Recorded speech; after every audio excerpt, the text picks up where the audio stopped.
अगदी जलद व अचूक बातम्यांसाठी पाहत रहा महामीडिया 24 सदैव तत्पर।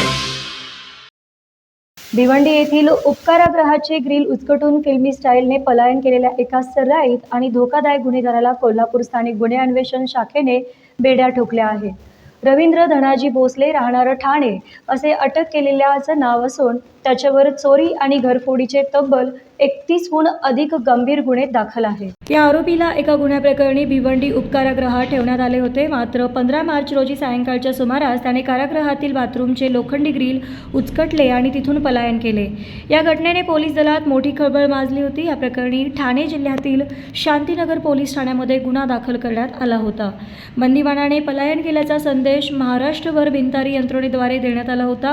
हा आरोपी कोल्हापुरात असल्याची गोपनीय माहिती मिळाल्यानंतर कोल्हापूर पोलिसांनी शहरात नाकाबंदी आणि कोबिंग ऑपरेशन सुरू केले होते। दरम्यान हा सर्राईत गुन्हेगार कोल्हापुरातील शिवाजी पुलाजवळील पंचगंगा नदी घाटावर लपून बसल्याची खात्रीशीर माहिती स्थानिक गुन्हे अन्वेषण शाखेला मिळाली।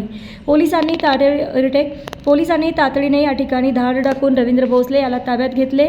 अटक करण्यात आलेला रवींद्र भोसले हा साधा चोरटा नसून त्याच्यावर जबरी चोरी, घरफोडी आणि मारहाणीचे 31हून अधिक गुन्हे विविध पोलीस ठाण्यामध्ये दाखल आहेत।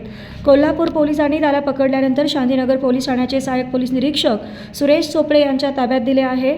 कोल्हापूर पोलिसांच्या या सतर्कतेमुळे एका सर्राईत गुन्हेगाराला पुन्हा गजाआड करण्यात यश आलं आहे।